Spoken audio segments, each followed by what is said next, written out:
నమస్తే అందరికీ శుభోదయం. న్యూస్ ట్యాప్ మార్నింగ్ హెడ్లైన్స్ కి స్వాగతం.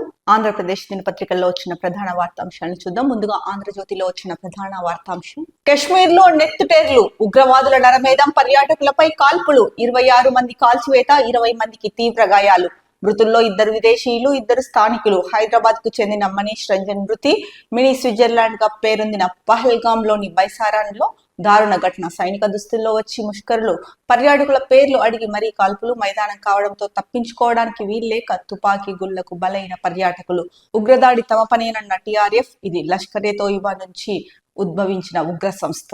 నిన్న జమ్మూ కాశ్మీర్ పహల్గామ్ లోని బైసారన్లో అయితే కనుక ఉగ్రవాదులు పర్యాటకుల మీద దాడి చేశారు. దీంట్లో మొత్తం అంటే 2 విదేశీయులతో సహా 28 మంది అయితే కనుక మృతి చెందారు. ముఖ్యంగా వీళ్ళు మహిళలు, చిన్నారులని కాకోకుండా మగవారిని, పురుషుల్ని టార్గెట్ చేసి ఈ దాడి అయితే కనుక చేశారు. ముఖ్యంగా అతి క్రూరంగా చెప్పాలంటే కొన్నిసార్లు మాటలు కూడా రావట్లేదు పూర్తిగా. అంత క్రూరంగా భయానకంగా అయితే కనుక పర్యాటకుల్ని. ముఖ్యంగా అది ఓపెన్ మైదానం కావడంతో మినీ స్విట్జర్లాండ్ గా పిలుచుకుంటారు. ఆ ప్రకృతి అందాలని చూడడానికి వచ్చిన పర్యాటకుల పైన దాడి చేసి, అది చాలా ఓపెన్ ప్లేస్, ఒక గ్రౌండ్ లాగా ఉంటుందంట. అక్కడ తప్పించుకునే అవకాశం కూడా లేదు పర్యాటకులకి. ఆ కాల్పులకి అయితే కనుక ప్రాణాలు విడిచారు మొత్తం 28 మంది. అయితే ఎంత క్రూరంగా చంపారు అన్నదానికి నిదర్శనం అయితే కనుక మరి మగవారికి ఫ్యాంట్ తీయించి వాళ్ళు ముస్లిమ్సా కాదా అన్నది నిర్ధారణ చేసుకొని ముస్లిమ్స్ కాని వారిని చంపారు. ఇది ఎంత హేయమైన చర్య. కనీసం వాళ్ళకి ఎట్లాగో మానవత్వం లేదు కాబట్టి ఉగ్రవాదులుగా తయారయ్యారు. అలాంటి మూర్ఖులకి ఎంత చెప్పినా కూడా వృధానే. అలాంటి మూర్ఖులని బహిరంగంగా తప్ప ఇంకొకటి ఆప్షన్ లేదు. అసలు ఆ ఉగ్రవాదానికి చోటు కల్పించింది, ఉగ్రవాదాన్ని పెంచి పోషించింది, ఉగ్రవాదం ఇంతగా వ్యాపిస్తోంది అంటే దానికి ప్రధాన కారణం ఏ దేశము ప్రతి ఒక్కరికి తెలుసు, చిన్నపిల్లలతో సహా.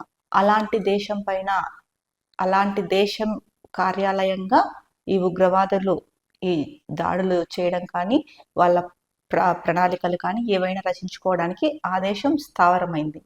మరి ఆ దేశం వాళ్ళపైన చర్యలు తీసుకున్నప్పుడు ప్రపంచ దేశాలన్నీ ఏకమై ఆ దేశం మీద యాక్షన్ తీసుకోవడమో ఏదో ఒకటి చేయాలి కదా. ఇది ఈరోజు నిన్న దాడి జరిగింది, నిన్న దాడి కాదు, ఇంతకుముందు చాలా చాలా ఘోరాలు చేశారు. మరి ఎందుకు దీనిపైన ప్రపంచ దేశాలన్నీ ఒకటి అవ్వడం లేదు? ఎందుకు ఆ దేశాన్ని దాని వార్నింగ్ ఇవ్వడం కానీ, లేకపోతే వెలివేయడం లాంటి పెద్ద శిక్షలు వేసినప్పుడే ఆ దేశం సరైన దారిలోకి వస్తుంది. అప్పుడే ఉగ్రవాదం మూలాలు కొంతైనా కూడా తగ్గే అవకాశం ఉంది. ఉగ్రవాదాన్ని పూర్తిగా పెకిలించాలి అంటే దానికి సమయం పట్టే అవకాశం ఉంది. కానీ ఇప్పుడున్న టెక్నాలజీ కానీ ఇదంతా చూసుకుంటే ఉగ్రవాద మూలాలని తొలగించడానికి ఇంతకు ముందుతో చూసుకుంటే కొంత తక్కువ సమయమే పడుతుంది. మరి ప్రపంచ దేశాలన్నీ కలిసి దీనిపైన ఏకతాటిపైకి వచ్చి మాట్లాడి ఈ ఉగ్రవాద మూలాలని తొలగించే ప్రయత్నము, ఏం చేస్తే ఈ ఉగ్రవాద మూలాన్ని తొలగించవచ్చు అన్న దానిపైన ఒక సమీక్ష పెట్టుకొని ఈ ఉగ్రవాదాన్ని తొలగిస్తే కానీ ప్రపంచానికి శాంతి దొరకదు అని అనిపిస్తుంది. ఎక్కడికి వెళ్ళాలన్నా భయం. ఏదో సెలవులు వచ్చాయి, ప్రశాంతంగా ఒక వేరే ఊరికి వెళ్ళేసి వద్దాము, ఎక్కడైతే ప్రకృతి అందాలు ఉంటాయో అక్కడికి వెళ్ళి సేద తీరొద్దాము అంటే వెళ్తే మళ్ళీ తిరిగి ఇంటికి వస్తామా లేదా తెలియదు. అంత భయానక పరిస్థితుల్లో బ్రతుకుతున్నామా మనం. నిన్న సౌదీ అరేబియా వెళ్ళిన ప్రధానమంత్రి కూడా విషయం తెలియగానే భారతదేశానికి తిరుగు పయనమయ్యారు. కళ్ళ ముందే, కుటుంబ సభ్యుల ముందే భార్యాభర్తలు వెళ్ళారు, కుటుంబంతో సహా వెళ్ళారు కొంతమంది.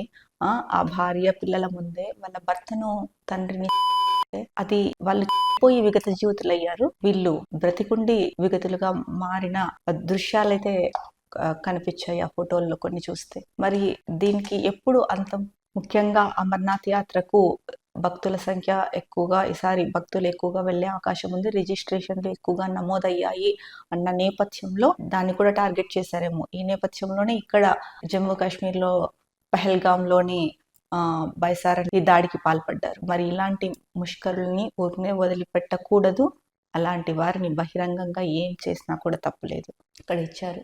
మతం అడిగి మరీ మారణ కాండ, ఖురాన్ సూక్తులు చెప్పించి ముస్లింలు కాదని నిర్ధారించుకొని మరీ కాల్చివేత. హిందువులు పురుషులే లక్ష్యంగా ఉగ్రవాదుల దాడి. హనీమూన్ జంట భార్య కళ్ళ ముందే భర్త కాల్చివేత. మరో ఘటనలో కుమార్తె ఎదుటే తండ్రి హతం. దాడి జరిగిన ప్రాంతానికి తరలి వస్తున్న బలగాలు. సో ముఖ్యంగా ఇందాక చెప్పుకున్నట్టు ఖురాన్ సూక్తులు చెప్పించి వాళ్ళు ముస్లిమ్స్ కాదని నిర్ధారించుకొని ముఖ్యంగా ఏదైతే హిందువులు ఉన్నారో పురుషులు వీళ్ళిద్దరిని, అంటే హిందువుల్లో పురుషులు వీళ్ళిద్దరిని ఒక భార్య ఎదుట కొత్తగా పెళ్ళై హనీమూన్కి వెళ్ళారు. ఆమె ఎదుటే తన భర్తని కాళ్ళ పారాని కూడా ఆడలేదు. తన కళ్ళ ఎదుటే తన భర్త, ఒక చిన్నారి తన ఎదుటే తన తండ్రి. మరో వార్తా కథనంలో చూస్తే ఫ్యాంట్ విప్పించి ముస్లిమా కాదా అని కూడా నిర్ధారణ చేసుకు. ఇంత పైశాచికత్వం, వాళ్ళ బ్లడ్ లోనే ఇంత పైశాచికత్వం ఉంది. ఇలాంటి వాళ్ళని ఎందుకు ఊరినే వదలాలి? ఎందుకు విచారణల పేరిట ప్రత్యక్షంగా ఇక్కడ తెలిసిపోతుంది. ప్రకటించుకున్నారు, మేమే చేశాము అని చెప్పేసి. లష్కరే తోయిబాకి సంబంధించిన ఒక సంస్థ మేమే దీనికి ఇది చేశాము అని చెప్పేసి ప్రకటించారు. మరి అలాంటి వాళ్ళని ఎందుకు ఊరినే వదలాలి? వాళ్ళకి మళ్ళీ విచారణ పేర్లతో వాళ్ళని ఎందుకు ఈ ప్రాసెస్ అంతా చేయాలి? ఏ మాత్రం మానవత్వం లేకుండా చాలా క్రూరంగా, అతి దారుణంగా ఈ దాడికి పాల్పడిన వాళ్ళని ఎందుకు కనికరించాలి? ఇప్పుడు ప్రతి ఒక్కరిలోనూ ఇదే మెదులుతోంది. మరి దీనిపైన అక్కడ అంటే ఒక్కసారిగా ఈ ఉగ్రమూకలో కాల్పులు జరిపేసరికి ఆ శబ్దాలకి అలర్ట్ అయిన భద్రతా బలగాలు అక్కడికి చేరుకున్నాయి. ఆ విజువల్ కూడా ఇక్కడ ఇచ్చారు. మరి ఈ దారుణానికి పాల్పడిన లష్కరే తోయిబాకు సంబంధించిన సంస్థ ఏదైతే ఉందో వాళ్ళని, అలాగే ఈ ఉగ్రవాదాన్ని పెంచి పోషిస్తున్న దేశాన్ని అయితే కనుక వెలేయాలి. దాంట్లో ఏమాత్రం తప్పు లేదు. ఇక ఈ ఉగ్రవాద సంస్థలు ఏవైతే ఉన్నాయో వాటిపైన కూడా ప్రపంచ దేశాలన్నీ ఏకతాటిపైకి వచ్చి, ఈరోజు భారత్లో జరిగింది, రేపు ఇంకొక రోజు చోట జరగదని గ్యారంటీ ఉందా? కాబట్టి ప్రపంచ దేశాలన్నీ ఏకతాటిపైకి వచ్చి దీనిపైన ఒక నిర్ణయం తీసుకోవాల్సిన అవసరం అయితే ఉంది. PSR arrest. జత్వాని కేసులో A2కు సిఐడి ఝలక్. నిందితుడు పిఎస్ఆర్ ను పోలీసులు చాలా మర్యాదగా చూసుకున్నారు. కారులో ఫ్రంట్ సీట్ లో కూర్చోబెట్టారు. ఆయన టిప్ టాప్ గా తయారై అధికార దర్పంతో ఏసీబీ కార్యాలయంలోకి వెళ్తున్న దృశ్యం అయితే ఇచ్చారు. ఇక జత్వాని కేసులో A2గా పిఎస్ఆర్ ఆంజనేయులు ఉన్నారు. ఆయన్ని అరెస్ట్ చేశారు. ఈయన మాజీ ఇంటెలిజెన్స్ మాజీ చీఫ్. దీనికి సంబంధించి వార్త. హైదరాబాద్ లో వియ్యకుడి ఇంట్లో ఉండగా అదుపులోకి తీసుకున్నారు. ఫామ్ హౌస్ లో సోదాలు, పలు పత్రాలు స్వాధీనం, అరెస్టు చేసి బెజవాడ తరలింపు. సిఐడి కార్యాలయంలో విచారణ. నేటి ఉదయం కోర్టులో హాజరు. ఇక దీనికి సంబంధించి హతవిధి. వైఎస్ మేళ్లకు నాడు ఐఏఎస్లు, జగన్ దెబ్బకు నేడు ఐపీఎస్లు జైలుకు.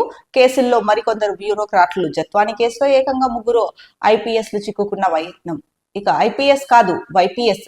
ఐపీసీని కాదని వైసీపీకి సాల్యూట్. జగన్ కు వీర విధేయుడిగా పిఎస్ఆర్. 5 ఏళ్లలో 4 పోస్టులు. టీడీపీ నేతల టార్గెట్. సినీ నటిని వేధించడంలో కీలక పాత్ర. వెంటాడిన నాటి పాపాలు. చివరికి అరెస్ట్. నాకేం సంబంధం? Kadambari bad lady. సిఐడి 5 గంటలు ప్రశ్నించిన పిఎస్ఆర్ అదే మాట. సో మొత్తానికి అయితే కనుక ముంబై నటి జత్వాని కేసులో A2గా ఉన్న పిఎస్ఆర్ ఆంజనేయులను అయితే కనుక సిఐడి అదుపులోకి తీసుకున్నారు. మొత్తానికి ఆయన్ని 5 గంటలు ప్రశ్నించినా కూడా ఒకటే మాట చెప్పారు, నాకేం సంబంధం. కాదంబరి జత్వాని ఎవరైతే ఉన్నారో ఆవిడ చాలా బ్యాడ్ లేడీ అని అయితే కనుక చెప్పారు అని చెప్పేసి ప్రధానంగా ఇచ్చారు. ఇక ఈయన పిఎస్ఆర్ ఆంజనేయులు అయితే కనుక జగన్ కు చాలా సన్నిహితంగా ఉంటాడు, వీర విధేయుడిగా ఉంటాడు. జగన్ హయాంలో అయితే కనుక ఈయనకు 5 ఏళ్లలో 4 పోస్టులు కూడా ఇచ్చారు. టీడీపీ నేతలే టార్గెట్ గా ఉండేవాళ్ళు అని చెప్పేసి ప్రధానంగా వార్త అయితే కనుక ఉంది. ఇక ముఖ్యంగా జగన్ దెబ్బకు నేడు ఐపీఎస్లు అయితే కనుక జైలుకు వెళ్తున్నారు. కేసుల్లో మరికొందరు బ్యూరోక్రాట్లు కూడా ఉండబోతున్నారు అని చెప్పేసి వార్త అయితే కనుక ఇచ్చారు. ఇక మరో వార్త. జగన్ చెప్పారు, నేను చేశాను. ముడుపుల డబ్బులు జగన్ ఓఎస్డీకే ఇచ్చాము. లిక్కర్ స్కామ్ సూత్రధారి రాజ్ కసిరెడ్డి అంగీకారం. 40 ఫండ్ బాగా వచ్చేలా మద్యం పాలసీ రూపొందించాలని జగన్ సూచించారు. విజయసాయి నివాసంలోనే ముడుపుల స్కీమ్. మిథున్, సజ్జల శ్రీధర్ రెడ్డి, సత్యప్రసాద్ తో భేటీ. మరో భేటీలో వాసుదేవరెడ్డితో కలిసి కమిషన్లు ఫిక్స్. ఉత్పత్తి సరఫరా వాసుదేవరెడ్డి కంట్రోల్లోనే. సీటెల్ సాఫ్ట్వేర్ తో పథకం పారదు, అందుకే దాన్ని తీసేసి మాన్యువల్ గా సరఫరా. ముడుపులిచ్చే కంపెనీలకే ఆర్డర్లు, లేదంటే లేదు. ప్రతి నెల 5వ తేదీన కమిషన్ల లెక్కలు. దోపిడీ 3200 కోట్లు. రిమాండ్ రిపోర్టులు వెల్లడి.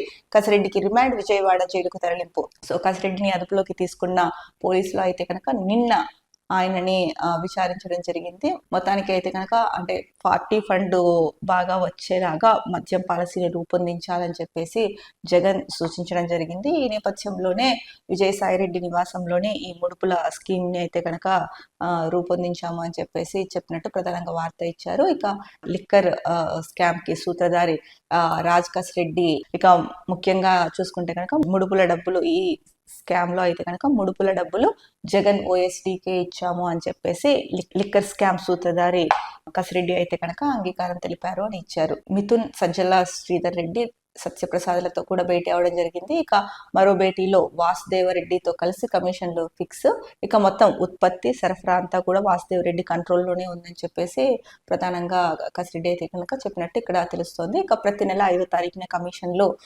కమిషన్ల లెక్కలు ఉండేటివి, మొత్తం దోపిడీ 3,200 కోట్లు అని చెప్తున్నారు. ఇక రిమాండ్ రిపోర్ట్ లో ఈ విషయాలను అయితే కనుక కసిరెడ్డి వెల్లడించారు. ఇక కసిరెడ్డికి అయితే కనుక రిమాండ్ విధించారు, విజయవాడ జైలుకు కూడా తరలించారు. ఇక A4 గా ఎంపీ మిథున్ రెడ్డి, A1 గా రాజకాస్ రెడ్డి, A5 సాయి రెడ్డి ఉన్నారు. మరి విజయసాయి రెడ్డిని, మిథున్ రెడ్డిని విచారించారు సిట్ అధికారులు. ఇప్పుడు రాజకాస్ రెడ్డిని అదుపులోకి తీసుకుని ఆయన్ని కూడా విచారించారు. ఇక మరో వార్తాపత్రిక దిశ చూసుకుంటే కనుక, వారి బట్టలు పూర్తిగా విప్పిస్తా మాజీ ఎంపీ విజయసాయి రెడ్డి సంచలన ట్వీట్. లిక్కర్ స్కామ్ కేసులో కీలక పరిణామం, అప్రూవర్ గా మారి జగన్ ను ఇరికించే ప్రయత్నంలో విజయసాయి రెడ్డి అయితే కనుక నిన్న ఒక ట్వీట్ చేశారు. దానికి సంబంధించిన వార్త ఇచ్చారు. ఈయన ముఖ్యంగా లిక్కర్ స్కామ్ లో సాక్షిగా ఉన్న మాజీ ఎంపీ విజయసాయి రెడ్డి మాటలన్నీ ఇప్పుడు రాష్ట్ర రాజకీయాల్లో ముఖ్యంగా వైసీపీలో కలకలం రేపుతున్నాయి. లిక్కర్ స్కామ్ లో నా పాత్ర విజిల్ బ్లోయర్ మాత్రమే, అంటే తప్పు చేస్తున్న వారిని పసిగట్టి చెప్పడం విజిల్ బ్లోయర్ అంటే. సో దొరకని దొంగలు తప్పించుకునేందుకే నా పేరును బయటకు లాగుతున్నారు. ఏ రూపాయి నేను ముట్టలేదు, లిక్కర్ దొంగల బట్టలు సగమే విప్పారు, మిగతా బట్టలు విప్పేందుకు నేను పూర్తిగా సహకరిస్తా అంటూ ఆయన చేసిన ట్వీట్ ఇప్పుడు రాష్ట్ర రాజకీయాల్లో పెను సంచలనం సృష్టిస్తోంది. దొరకని దొంగలు అని ప్రస్తావించడం వైసీపీ పెద్దలను కలవరపెడుతోంది. విజయసాయిరెడ్డి అప్రూవర్ గా మారి వైసీపీ అధినేత జగన్ ను ఈ కేసులో ఇరికిస్తున్నారా అనే అనుమానాలు అయితే వ్యక్తమవుతున్నాయి. సో నిన్న విజయసాయిరెడ్డి చేసిన ట్వీట్ అయితే కనుక జగన్ ని టార్గెట్ చేశారా అన్నట్టు అయితే కనుక ఉంది. ఇక మరో వార్త, వినతులు నివేదనలు, అమెరికా సుంకాలతో నష్టపోతున్న ఆక్వా రైతులను ఆదుకోండి, పోలవరం బడకచెర్ల ప్రాజెక్టుకు సాయం చేయండి, కర్నూలులో హైకోర్టు బెంచ్ ఏర్పాటు చేయండి, ఢిల్లీలో కేంద్ర మంత్రులతో సీఎం చంద్రబాబు భేటీలు, రాష్ట్ర ప్రభుత్వం చేపట్టిన ప్రాజెక్టులకు సాయం కోరిన ముఖ్యమంత్రి. నిన్న అయితే కనుక ఏపీ సీఎం చంద్రబాబు నాయుడు గారు అమిత్ షాని కలవడం జరిగింది. అలాగే కేంద్ర జలశక్తి మంత్రి సిఆర్ పాటిల్ కు వెంకటేశ్వరుని ప్రతిమను అందజేశారు. ఆయన్ని కూడా కలవడం జరిగింది. ముఖ్యంగా పోలవరం బనకచెర్ల ప్రాజెక్టుకు అయితే కనుక సాయం చేయండి అని చెప్పేసి కోరారు. ఇక అమెరికా సుంకాలతో అయితే కనుక ఆక్వా రైతులు నష్టపోతున్నారు, వీరిని ఆదుకోండి అని కూడా రిక్వెస్ట్ చేయడం అయితే కనుక జరిగింది. ఇక ముఖ్యంగా ఢిల్లీలోని కొంతమంది కేంద్ర మంత్రులతో అమిత్ షా, అలాగే సిఆర్ పాటిల్, ఇంకా కొంతమంది కేంద్ర మంత్రులతో అయితే కనుక భేటీ అవ్వడం జరిగింది. ఇక రాష్ట్ర ప్రభుత్వం ఏవైతే ప్రాజెక్టులు చేపట్టిందో వాటికి సహాయం చేయమని ప్రధానంగా ముఖ్యమంత్రి అయితే కోరారు. మరో వార్త, చంద్రబాబు చేతుల్లోకి విజయసాయి, ప్రజల దృష్టి మళ్లించేందుకే అరెస్టులు, మాజీ మంత్రి అంబటి రాంబాబు వ్యాఖ్యలు. నిన్న అంబటి రాంబాబు చేసిన వ్యాఖ్యలు అయితే కనుక డైవర్షన్ పాలిటిక్స్ చేయడం, అంటే ప్రజలకు ఇచ్చిన హామీలు పూర్తిగా నెరవేర్చలేదు ఇప్పటి వరకు. సో ఏదైతే కనుక సమస్యలు వస్తున్నాయి అంటే ప్రజల నుంచి సమస్యలు తలెత్తుతున్నాయి అంటే కనుక డైవర్షన్ పాలిటిక్స్ చేయడంలో ఫస్ట్ ఉంటారు. సో ఇందులో భాగంగానే అంటే ప్రజల దృష్టి మరలించేందుకే డైవర్షన్ పాలిటిక్స్ చేస్తున్నారు, ఈ నేపథ్యంలోనే అరెస్టులు చేస్తున్నారు అని చెప్పేసి అంబటి రాంబాబు అయితే కనుక చెప్పడం జరిగింది. ఇక విజయసాయి రెడ్డి అయితే కనుక చంద్రబాబు చేతుల్లోకి వెళ్ళిపోయాడు అని కూడా కీలక వ్యాఖ్యలు అయితే చేశారు. ఇక మరోవైపు హోంమంత్రి అనిత గారు అయితే కనుక పారదర్శకంగానే అరెస్టులు జరుగుతున్నాయి, కక్ష సాధింపులు ఏవీ లేవు, ఇందులో వైసీపీ హయాంలోనే రాజకీయ హింస జరిగింది అని చెప్పేసి ముఖ్యంగా ఆవిడ చెప్పడం జరిగింది. జగన్ అష్టదిగ్బంధం, జత్వాని కేసులో నిన్న IPS PSR arrest, YCP MLA Anantha Babu driver హత్య కేసు రీఓపెన్, వీరంతా మాజీ సీఎం అనుయాయులే. లిక్కర్ కేసులో మొన్న కసిరెడ్డి అరెస్టు, వైసీపీ హయాంలో కీలకంగా వ్యవహరించిన వ్యక్తుల వరుస అరెస్టులు ఆ పార్టీలో కలకలం రేపుతున్నాయి. వీరందరూ మాజీ సీఎం జగన్ కు అనుయాయులు కావడం గమనార్హం.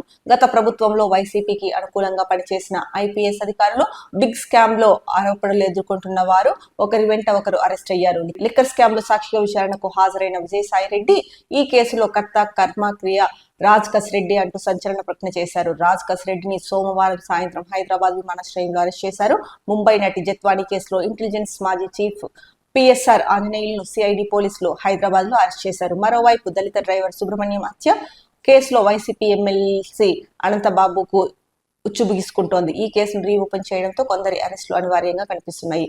సో మొత్తానికి జగన్ ని అష్టదిగ్బంధనం చేశారు అన్నట్టు అయితే కనుక హెడ్డింగ్ ఇచ్చారు. గతంలో ఎవరైతే కనుక అంటే వైసీపీ హయాంలో జగన్ కి అనుకూలంగా ఉన్నారో వారందరూ ఒకరి తర్వాత ఒకరు అయితే కనుక అరెస్ట్ అవుతూ ఉన్నారు.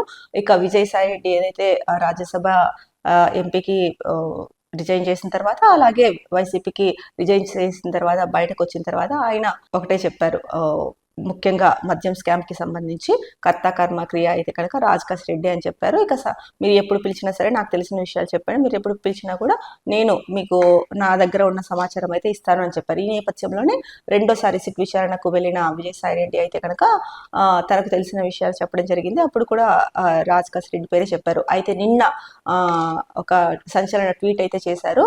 అంటే కొంతమంది అంటే దొరికిన దొంగల బట్టలు విప్పారు, ఇంకా దొరకని దొంగలు కూడా ఉన్నారు అని చెప్పేసి అన్నారు. సో దొరకని దొంగలు ఎవరు? జగన్ ని అంటే విజయసాయి రెడ్డి అప్రూవర్ గా మారి జగన్ ని ఇరికించే ప్రయత్నాలు చేస్తున్నారా అని కూడా వైసీపీ శ్రేణుల్లో అయితే కనుక కొంతమందిలో అనుమానాలు వ్యక్తమవుతున్నాయి. మరి ఏది ఏమైనా కూడా మొత్తానికి చూసుకుంటే కనుక అప్పుడు ఎవరైతే వైసీపీ ఎమ్మెల్సీ అనంతబాబు డ్రైవర్ హత్య కేసు ఏదైతే ఉందో అది కూడా రీఓపెన్ అయింది. ఇక జత్వానీ కేసులో అయితే కనుక నిన్న మాజీ ఇంటెలిజెన్స్ చీఫ్ పిఎస్ఆర్ ఆంజనేయుల్ని అరెస్ట్ చేయడం జరిగింది. లిక్కర్ కేసులో కసిరెడ్డిని అరెస్ట్ చేయడం జరిగింది. ముఖ్యంగా దానిపైన విచారణ కూడా జరుగుతోంది. సో ఈ రకంగా చూసుకుంటే ఒక్కొక్కరుగా ఒకరి తర్వాత ఒకరు ముఖ్యంగా జగన్కి అనుకూలంగా ఉన్న వాళ్ళందరూ కూడా అరెస్ట్ అవ్వడంతో జగన్ అష్టదిగ్బంధనంలో చిక్కుకుపోయారా అన్నట్టు అయితే కనుక వార్తలు వస్తున్నాయి. మరి వీళ్ళందరూ ఒకరి తర్వాత ఒకరు అరెస్ట్ అవ్వడం జరుగుతోంది. దీంతో అయితే కనుక మరి జగన్ పరిస్థితి ఏంటి, వైసీపీ పరిస్థితి ఏంటి అన్న ప్రశ్న అయితే కనుక తలెత్తుతుంది. మరి దీన్ని జగన్ ఎలా తీసుకుంటారు, మరి దీనిపైన జగన్ ఏవైనా ప్రణాళికలు రచిస్తున్నారా అన్నదైతే కనుక వేచి చూడాలి. నిన్న అయితే కనుక విశాఖ జిల్లా సంగీవలస ఐఎన్ఆర్ఐ వైద్య కళాశాలలో ఒక వైద్య విద్యార్థి సిరం ప్రణీత్ దత్తా ఇటీవల కళాశాల పై అంతస్తు నుంచి దూకి ఆత్మహత్య చేసుకున్నారు.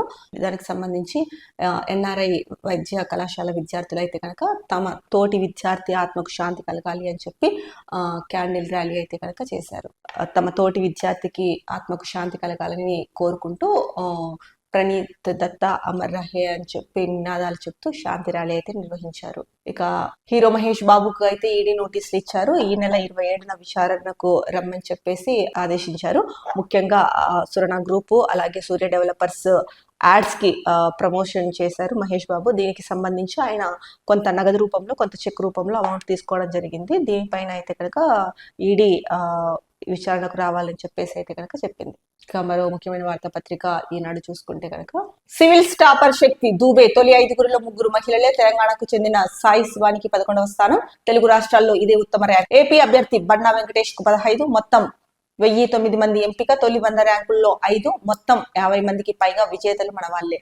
సో మొత్తంగా చూసుకుంటే కనుక నిన్న సివిల్స్ రిజల్ట్స్ అయితే కనుక వచ్చాయి. దీంట్లో మొదటి ర్యాంక్ అయితే కనుక ఉత్తరప్రదేశ్ కి చెందిన శక్తి దూబే అనే మహిళకి అయితే కనుక వచ్చింది. ఇక తెలంగాణకి చెందిన సాయి శివానికి అయితే 11వ ర్యాంక్ వచ్చింది. మొత్తానికి తొలి 100 ర్యాంకుల్లో అయితే కనుక 5, ఇక మొత్తంగా చూసుకుంటే కనుక 50 మందికి పైగా విజేతలు మన వాళ్ళే ఉన్నారు. అంటే తెలంగాణ ఆంధ్రప్రదేశ్ కి చెందిన తెలుగు వాళ్ళే ఉన్నారని చెప్పేసి ప్రధానంగా వార్త ఇచ్చారు. ఇక మరో ప్రధాన వార్తాపత్రిక సాక్షి చూసుకుంటే కనుక సిట్ రిమాండ్ నివేదిక సాక్షిగా బాబు బేతాళ కుట్ర బట్టబయలు. మద్యంపై టీడీపీ దుష్ప్రచారమే నివేదికగా సిట్ కనికట్టు. అబద్ధపు వాంగ్మూలాలు, అపూత కల్పనలతోనే కుట్ర.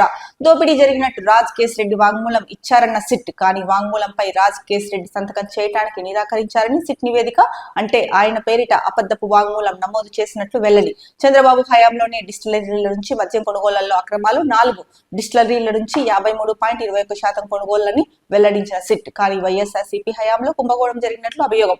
నెలకు 50 కోట్ల రూపాయల నుంచి 60 కోట్లు వసూలు చేసి ఇచ్చారని ఒక చోట, వాటిని వివిధ రకాలుగా పెట్టుబడి పెట్టారని మరో చోట పరస్పర విరుద్ధంగా ఆరోపణలు. ఇక టీడీపీ అసత్య ఆరోపణలనే నివేదిక సమర్పించిన సిట్ రిమాండ్ నివేదిక సాక్షిగా వెల్లడైన కుట్ర అంతా కారు కూతలు కాకి లెక్కలే. వైఎస్ఆర్సీపీ ప్రభుత్వం మద్యం విధానంపై పెట్టింది అక్రమ కేసేనన్నది సుస్పష్టం. ఇక్కడ దానికి సంబంధించి ఏదైతే రాజ్ రెడ్డి వాగ్మూలం ఇచ్చారని సిట్ చెప్పిందో దానిపైన రాజ్ రెడ్డి సంతకం చేయడానికి నిరాకరించారు అని చెప్పేసి సిట్ నివేదిక వెల్లడించింది అని చెప్తున్నారు. దానికి సంబంధించిన ఫోటో అయితే కనుక ఇక్కడ ఇచ్చారు. ఆ లైన్ ఏదైతే ఆయన సంతకం పెట్టను అన్నారో దానికి సంబంధించింది. However the accused refused to sign on the above confessional statement. The mediators endorsed the same. So ఇక్కడ క్లియర్ గా ఇచ్చారు, accused refused the sign on the above confessional statement అని. మరి అలాంటప్పుడు ఆయన సంతకం పెట్టినప్పుడు ఆయన వాగ్మూలం ఇచ్చారని సిట్ ఎలా చెప్తుంది? అంటే అది అబద్ధపు వాగ్మూలం అని అయితే ఇక్కడ స్పష్టంగా తెలుస్తోంది. మరి మొత్తానికి చూసుకుంటే కనుక టీడీపీ ఏదైతే చెప్పిందో దాని ప్రకారమే, అంటే టీడీపీ అసత్య ఆరోపణలు ఏవైతే చేసిందో ఆ ఆరోపణలనే నివేదికగా తీసుకొని సిట్ అయితే కనుక విచారిస్తోంది అని చెప్పేసి ప్రధానంగా వార్త ఇచ్చారు. వార్త చూస్తే పరాకాష్ఠకు రెడ్ బుక్ కుట్ర, సీనియర్ ఐపీఎస్ అధికారి పిఎస్ఆర్ ఆంజనేయులు అక్రమ అరెస్ట్. హనీ ట్రాప్ కేసులో నిందితురాలు కాదంబరి జత్వాని తప్పుడు ఫిర్యాదు, తాను తప్పు చేయలేదని ముందస్తు బెయిల్కు వెళ్ళని పిఎస్ఆర్. సిఐడి కార్యాలయం వద్ద పిఎస్ఆర్ ఆంజనేయులు ఫోటో ఇచ్చారు. అయితే తాను తప్పు చేయలేదని చెప్పేసి ముందస్తు బెయిల్ కోసం అయితే పిఎస్ఆర్ వెళ్ళలేదు అని చెప్తూ ఉన్నారు. ముఖ్యంగా హనీ ట్రాప్ కేసులో అయితే కనుక నిందితురాలు ముంబై నటి ఎవరైతే ఉన్నారో కాదంబరి జత్వాని, ఆమె తప్పుడు ఫిర్యాదు చేశారు అని చెప్పారు. నిన్న వైసీపీ మాజీ మంత్రులు మాట్లాడుతూ ముఖ్యంగా అంబటి రాంబాబు, జత్వాని ఓ బ్లాక్ మెయిలరు, అది బాంబేలో అందరికీ తెలుసు అని కూడా ఆయన చెప్పడం అయితే జరిగింది. మరి జత్వాని కేసులో అయితే కనుక పిఎస్ఆర్ ఆంజనేయుల్ని అయితే కనుక అరెస్ట్ చేయడం జరిగింది. మరి ఇది ఏ రకంగా ముందుకెళ్తుందన్నది అయితే కనుక చూడాలి. మరో వార్త, వ్యవస్థల విధ్వంసం, రాష్ట్రంలో భయానక వాతావరణం సృష్టిస్తున్న కూటమి ప్రభుత్వం, తద్వారా అక్రమాలు అవినీతి ప్రజల్లోకి వెళ్లకుండా డైవర్షన్. పిఎస్సి సమావేశంలో నిప్పులు చెరిగిన వైఎస్ఆర్సీపీ అధినేత వైఎస్ జగన్, ఒక మనిషిని ఇబ్బంది పెట్టడం కోసం కుతంత్రాలు, కేసుల్లో ఇరికించేందుకు తప్పుడు సాక్ష్యాల దుష్ట సాంప్రదాయానికి తెరలేపుతున్న వైనం. ఐపీఎస్ అధికారి ఆంజనేయులు అరెస్ట్ నిదర్శనం. తొలిసారి ఇలాంటి దుర్మార్గాలు చూడాల్సి వస్తోంది. నాడు లిక్కర్ విధానం విప్లవాత్మకం, నేడు దోపిడీకి మార్గం. అన్ని పథకాలకు మంగళం. యథేచ్ఛగా భూపందేరాలు. రాజధాని అమరావతి నిర్మాణంలో అంతులేని దోపిడీ. 36,000 కోట్ల నుంచి 77,000 కోట్లకు పనుల విలువ పెంపు. కొందరిని జైలుకు పంపితే ప్రజా వ్యతిరేకత ఆగదు. యుద్ధం మనకు కొత్త కాదు. ఈ దుర్మార్గాలను నిలదీద్దాం. పార్టీలో పిఎసి అత్యున్నతం. ఇకపై ప్రతి నెలా సమావేశం. ఎప్పటికప్పుడు నిర్ణయాలతో ప్రజల పక్షాన పోరాటం. ముఖ్యంగా అయితే కనుక నిన్న పిఎస్సి సమావేశం జరిగింది. దీంట్లో వైఎస్ఆర్సీపీ అధినేత అయితే కనుక కూటమి ప్రభుత్వంపై, ముఖ్యంగా చంద్రబాబు నాయుడుపై విరుచుకుపడ్డారు. ఒక మనిషిని ఇబ్బంది పెట్టడం కోసం చాలా కుతంత్రాలు చేస్తున్నారు. కేసుల్లో ఇరికించేందుకు తప్పుడు సాక్ష్యాలని కూడా సృష్టిస్తున్నారు. ఇది ఒక దుష్ట సాంప్రదాయానికి తెరలేపడమే అవుతుంది అని చెప్పేసి ప్రధానంగా చెప్తున్నారు. ఇక ఐపీఎస్ అధికారి ఆంజనేయులను అరెస్టు చేయడమే ఇందుకు నిదర్శనమని కూడా ఆయన చెప్తున్నారు. తొలిసారిగా ఇలాంటి దుర్మార్గాలు చూడాల్సి వస్తోందని కూడా చెప్పడం జరిగింది. ఇక ఒక నాడు అంటే వైసీపీ హయాంలో లిక్కర్ విధానం విప్లవాత్మకంగా ఉంటే ఇప్పుడు దోపిడీకి మార్గంగా మారింది అది. ఇక అన్ని పథకాలకు మంగళం పాడేసి యథేచ్ఛగా భూపందారాలు జరుగుతున్నాయి అని చెప్పారు. ముఖ్యంగా చూసుకుంటే కనుక రాజధాని అమరావతి నిర్మాణంలో అంతులేని దోపిడీ. ఎందుకంటే కనుక 36,000 కోట్ల నుంచి 77,000 కోట్లకు పనుల విలువ ఎలా పెరిగింది అన్నదైతే కనుక దానిపైన క్లారిటీ ఇవ్వట్లేదు ప్రభుత్వం కూడా. మరి దీనిపైన విచారణ జరపాలని నిన్న రోజా కూడా ప్రధాని నరేంద్ర మోడీకి రిక్వెస్ట్ చేయడం జరిగింది. దీనిపైన ఒకసారి మీరు ఆలోచించాల్సిన అవసరం కూడా ఉంది అని కూడా రోజా పేర్కొన్నారు. మరి 36,000 ఎక్కడ, 77,000 ఎక్కడ, ఎందుకు 36,000 కోట్ల నుంచి 77,000కు అంత ఎందుకు పెరిగింది? దానిపైన పూర్తి స్పష్టత, క్లారిటీ ఇవ్వాల్సిన అవసరం అయితే ప్రభుత్వానికి ఉంది. ఎందుకంటే ఇది ప్రజలందరికీ కూడా తెలియాల్సిన అవసరం ఉంది. మరి ఎందుకు అంత పెరిగింది అన్నది తెలుసుకోవాల్సిన అవసరం ప్రతి ఒక్కరికి ఉంది. కాబట్టి ప్రభుత్వం ప్రతి ఒక్కరికి తెలియజెప్పాలి. ప్రధానమంత్రి కూడా ఏదైతే శంకుస్థాపనకి వస్తున్నారో ప్రధానమంత్రి కూడా దీనిపైన విచారణ జరిపించాల్సిన అవసరం అయితే కనుక ఉంది. ఇక ముఖ్యంగా ఈ పిఎస్సి సమావేశంలో అయితే కనుక జగన్ కొన్ని కీలక వ్యాఖ్యలు చేశారు. కూటమి ప్రభుత్వం దేన్ని వదిలిపెట్టడం లేదు. వైఎస్ఆర్సీపీ మీద బురద జల్లి డైవర్షన్ పాలిటిక్స్ కు పాల్పడుతోంది. రోమన్ రాజుల కాలంలో గ్లాడియేటర్లను పెట్టి గ్యాలరీల్లో మనుషులను చంపుకునే పోటీలు పెట్టేవాళ్ళు. వినోదం కింద రోజుకో దుర్మార్గమైన ఆట ఆడిస్తూ ప్రజలను అందులో మునిగేలా చేసేవారు. ఇప్పుడు రాష్ట్రంలో అదే జరుగుతోంది. ఏదైనా ముఖ్యమైన సమస్య తలెత్తిన వెంటనే చంద్రబాబు డైవర్షన్ చేస్తున్నాడు. ఏమీ లేకపోతే ఎవరో ఒకరిని తీసుకొని వచ్చి జగన్ మీద మాట్లాడిచ్చేస్తున్నాడు, లేకపోతే ఎవరో ఒకరిని అరెస్ట్ చేస్తున్నారు. సో వైఎస్ జగన్ అయితే కనుక ముఖ్యంగా ఈ వ్యాఖ్యలు చేయడం జరిగింది. డైవర్షన్ పాలిటిక్స్ చేస్తున్నారు. ప్రధానంగా ఏదైనా సమస్య, ముఖ్యమైన సమస్య తలెత్తితే కనుక డైవర్షన్ పాలిటిక్స్ చేస్తున్నారు. ఒకవేళ ఏదీ లేకపోతే కనుక ఎవరినో ఒకరిని తీసుకొచ్చి జగన్ని తిట్టిస్తున్నారు. ఇక అది కూడా లేకపోతే కనుక ఎవరో ఒకరిని అరెస్ట్ చేస్తున్నారు అని చెప్పేసి ప్రధానంగా జగన్ అయితే కనుక మాట్లాడడం జరిగింది. మరి ముఖ్యంగా ఇంకొక మాట కూడా చెప్పారు, ఈ యుద్ధాలు మనకేం కొత్త కాదు, ఈ దుర్మార్గాలని ఎలాగైనా సరే నిలదీద్దాము, పార్టీలో పిఏసి అనేది అత్యున్నతం, ఇకపై ప్రతి నెల కూడా ఒక సమావేశం అయితే ఉంటుంది అని చెప్పేసి చెప్పారు. ఇక ప్రజల పక్షాన అయితే కనుక ఎప్పటికప్పుడు నిర్ణయాలతో ప్రజల పక్షాన పోరాటం చేద్దామని కూడా చెప్పడం జరిగింది. ఇక ఉర్సా ఎంపీ కేశినేని చిన్ని బినామీదే విశాఖలో 60 ఎకరాల భూమి కొట్టేసేందుకు కాగితాలపై కంపెనీ సృష్టి. ఉర్సా క్లస్టర్స్ డైరెక్టర్ సదీస్ అబ్బూరి చిన్ని క్లాస్మేట్స్ వ్యాపార భాగస్వాములు కూడా 21st century investment and properties పేరుతో ప్రజల్ని మోసగించారు. భూ కేటాయింపులను రద్దు చేయండి, సీఎంకు మాజీ ఎంపీ కేశినేని నాని లేఖ. భూ కేటాయింపులను రద్దు చేయండి అనేసి సీఎంకు మాజీ ఎంపీ కేశినేని నాని అయితే కనుక లేఖ రాశారు. ఎందుకంటే ఇది ఎంపీ కేశినేని చిన్ని బినామీదే ఉర్సా కంపెనీ అన్నది. ఈ ఉర్సా కంపెనీ మీద అయితే కనుక ప్రతిసారి డౌట్లు, సందేహాలు వ్యక్తం చేస్తూనే వస్తున్నారు. మరి దీనిపైన అయితే కనుక విచారణ జరిపించాల్సిన అవసరం ఎంతైనా ఉంది. ఎందుకంటే కనుక ఏకంగా 60 ఎకరాల భూమి ఇస్తున్నారు ఈ ఉర్సా క్లస్టర్స్ కి అనేది ఒక వార్త అయితే కనుక ఉంది. మరి దీన్ని, ఈ 60 ఎకరాల భూమి అప్పడంగా అంటే ఊరు పేరు లేని కంపెనీకి ఇవ్వడం సమంజసం కాదు, ఒకవేళ ఈ వార్త నిజమైతే కనుక.